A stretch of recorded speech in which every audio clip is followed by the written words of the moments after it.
ಹತ್ತಾರು ಕನಸು ಕಂಡಿದ್ರು, ನೂರಾರು ಆಸೆಯನ್ನ ಇಟ್ಕೊಂಡಿದ್ರು. ರೈತರ ಆ ಕನಸುಗಳೆಲ್ಲ ಕಮರಿ ಹೋಗಿವೆ. ಸೈಕ್ಲೋನ್ ರೂಪದಲ್ಲಿ ಬಂದಂತ ಮಳೆ ರೈತರ ಬದುಕನ್ನ ಬೀದಿಗೆ ತಂದಿದೆ.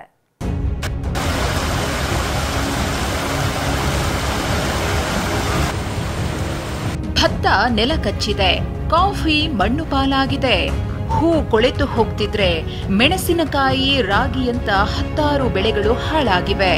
ಅಷ್ಟೇ ಅಲ್ಲ, ಮಾವು, ದ್ರಾಕ್ಷಿಗೂ ಈ ಮಳೆ ಕಂಟಕ ತಂದಿಟ್ಟಿದೆ.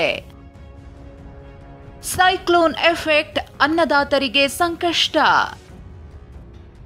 ನಿರಂತರ ಮಳೆಗೆ ಹೊಲದಲ್ಲೇ ಹಾಳಾದ ಬೆಳೆ. ಮಂಡ್ಯ ಜಿಲ್ಲೆ ಮದ್ದೂರು ತಾಲೂಕಿನ ಅಜ್ಜಳ್ಳ ಗ್ರಾಮದಲ್ಲಿ ಕಟಾವಿಗೆ ಬಂದಿದ್ದ ಭತ್ತದ ಬೆಳೆ ಹಾನಿಯಾಗಿದೆ. ಗದ್ದೆಯಲ್ಲೇ ಕೊಳೆತು ಹೋಗೋ ಆತಂಕ ಎದುರಾಗಿದೆ. ನಾನಿವಾಗ ಭತ್ತ ಬೆಳೆ ಸಮೀಪ ಇದ್ದೀನಿ. ನೀವು ಕೂಡ ನೋಡಬಹುದು, ಮಂಡ್ಯ ಜಿಲ್ಲೆ ಅಂದರೆ ಕಬ್ಬಿಗೆ ಸಾಕಷ್ಟು ಫೇಮಸ್. ಮತ್ತೊಂದು ಕಡೆ ಸಾಕಷ್ಟು ಪ್ರಮಾಣದಲ್ಲಿ ಭತ್ತವನ್ನು ಕೂಡ ಬೆಳೀತಾರೆ. ಈಗಾಗಲೇ ಭತ್ತ ಮಂಡ್ಯ ಜಿಲ್ಲಾದ್ಯಂತಲೂ ಕೂಡ ಕಟಾವಿಗೆ ಕೂಡ ಬಂದಿರುವಂಥದ್ದು. ಆದರೆ ಕಟಾವಿಗೆ ಬಂದಿರುವಂಥ ಭತ್ತದ ಬೆಳೆ ನೆಲ ಕಚ್ಚಿರುವಂಥದ್ದು. ಈಗಾಗಲೇ 3 ದಿನಗಳಿಂದಲೂ ಕೂಡ ನಿರಂತರವಾಗಿ ಮಂಡ್ಯ ಜಿಲ್ಲೆಯಲ್ಲಿ ಮಳೆ ಆಗ್ತಾ ಇದೆ. ಮೈಸೂರು ಜಿಲ್ಲೆ ಕಾಳೇನಹಳ್ಳಿಯಲ್ಲಿ ಕಟಾವು ಮಾಡಿದ್ದ ಭತ್ತವೆಲ್ಲ ನೀರು ಪಾಲಾಗಿದ್ದು ರೈತರು ಸಂಕಷ್ಟಕ್ಕೆ ಸಿಲುಕಿದ್ದಾರೆ. ಕೊಡಗು ಜಿಲ್ಲೆಯಲ್ಲೂ ನಿರಂತರ ಮಳೆಯಾಗ್ತಿದೆ. ಡಿಸೆಂಬರ್ನಲ್ಲಿ ಕಾಫಿ, ಮೆಣಸು, ಭತ್ತವನ್ನ ಕಟಾವು ಮಾಡ್ತಿದ್ರು. ಆದ್ರೆ ಇಂಥ ಹೊತ್ತಲ್ಲೇ ಮಳೆ ಆಗ್ತಿರೋದು ಕಾಫಿ ಬೆಳೆಗಾರರನ್ನ ಸಂಕಷ್ಟಕ್ಕೆ ತಳ್ಳಿದೆ. ಕಾಫಿ ಕೊಯ್ಲಿನ ಸಮಯ, ಕಾಫಿ ಮತ್ತು ಭತ್ತ ಹಾಗೂ ಕಾಳು ಮೆಣಸು ಕೊಯ್ಲಿನ ಸಮಯ. ಈ ಸಮಯದಲ್ಲಿ ಈ ಫೆಂಗಲ್ ಚಂಡಮಾರುತದ ಆರ್ಭಟದಿಂದಾಗಿ ನಮ್ಮ ಕೊಡಗು ಜಿಲ್ಲೆಯಲ್ಲಿ ಮಳೆ ಆಗ್ತಾ ಇದೆ. ಇವತ್ತು ಬೆಳಗಿನಿಂದಲೇ ಮಳೆ ಆಗ್ತಾ ಇದೆ. ಈ ಮಳೆಯಿಂದಾಗಿ ಕೊಡಗಿನ ಕಾಫಿ ಉದ್ಯಮಕ್ಕೆ ಬಹಳಷ್ಟು ದೊಡ್ಡ ಮಟ್ಟದ ಒಂದು ಹೊಡೆತ ಬಿದ್ದಿದೆ. ಇನ್ನು ಕೊಯ್ಲು ವೇಳೆಯೇ ಬೆಳೆ ಹಾಳಾಯಿತು ಅಂತ ರೈತರು ಸಂಕಷ್ಟ ತೋಡ್ಕೊಂಡಿದ್ದಾರೆ. ಡಿಸೆಂಬರ್ ಮಳೆ ಬಂದರೆ ನಮಗೆ 190% ಅಷ್ಟೇನೆ. ಯಾಕೆಂದರೆ ಇಲ್ಲಿ ನಮ್ಮಲ್ಲಿ ಆಗುವಂಥ ಹವಾಮಾನ ಅಷ್ಟೇ, ಇರುವ ವ್ಯವಸಾಯ ಬೆಳೆದು ಅಷ್ಟೇ ಇರೋದು. ಹೀಗೇ ಗಾಳಿ ಮಳೆ ವಿಪರೀತ ಹಾಳಾಗ್ತದೆ. ಗದ್ದೆ ಅಂತೂ ಹೇಳೋದೇ ಬೇಡ, ಎಷ್ಟೊಂದು ತೊಂದರೆ ಕೊಡ್ತದೆ. ಇಲ್ಲಿ ನೋಡಿ, 10 ಎಕರೆಯಲ್ಲಿನ ಭತ್ತದ ಬೆಳೆ ಹೇಗೆ ನೆಲದ ಪಾಲಾಗಿದೆ ಅನ್ನೋದನ್ನ. ಇದು ಚಿಕ್ಕಮಗಳೂರು ಜಿಲ್ಲೆ ಮೂಕ್ತಿಹಳ್ಳಿಯಲ್ಲಿನ ದೃಶ್ಯ.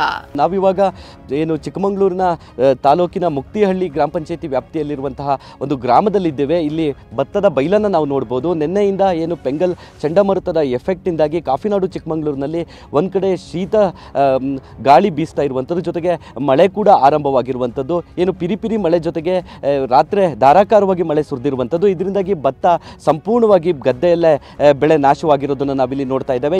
ಇತ್ತ ಕೋಲಾರದಲ್ಲಿ ಮಳೆಯಾರ್ಭಟಕ್ಕೆ ರಾಗಿ, ಅವರೆಕಾಯಿ, ಟೊಮೆಟೊ, ಹೂ ಬೆಳೆಗಳಿಗೆ ಹಾನಿಯಾಗಿವೆ.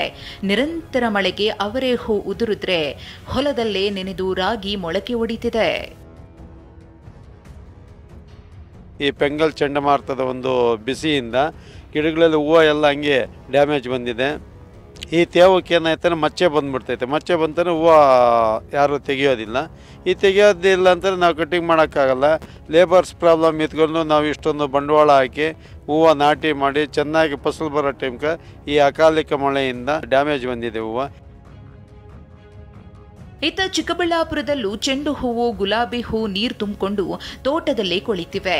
ಮಳೆಯಿಂದಾಗಿ ದಿಢೀರ್ ಹೂವಿನ ಬೆಲೆ ಕುಸಿದಿದ್ದು, ಕೆಜಿ ಸೇವಂತಿ ಹೂ 200ರಿಂದ 50ಕ್ಕೆ ಕುಸಿದಿದ್ರೆ ಗುಲಾಬಿ ಹೂ 180ರಿಂದ 40ಕ್ಕೆ ಇಳಿದಿದೆ.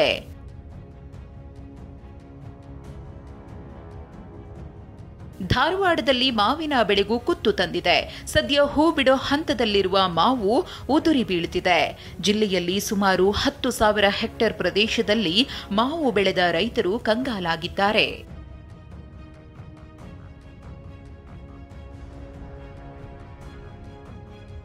ಬಳ್ಳಾರಿ ಜಿಲ್ಲೆಯಲ್ಲಿ ನಿನ್ನೆಯಿಂದ ಸುರಿತಾ ಇರುವ ಮಳೆಗೆ ಭತ್ತ, ಮೆಣಸಿನಕಾಯಿ ಬೆಳೆಗೂ ಕುತ್ತು ತಂದಿದ್ದು, ಕೊಲಗಲ್ಲದಲ್ಲಿ ಭತ್ತದ ಬೆಳೆ ಸಂಪೂರ್ಣ ಹಾನಿಯಾಗಿದೆ. ಇತ್ತ ಗದಗದಲ್ಲೂ ಕಟಾವಿಗೆ ಬಂದಿದ್ದ ಭತ್ತ, ಕಡಲೆ, ಮೆಣಸಿನಕಾಯಿಗೆ ಹಾನಿಯಾಗಿದೆ.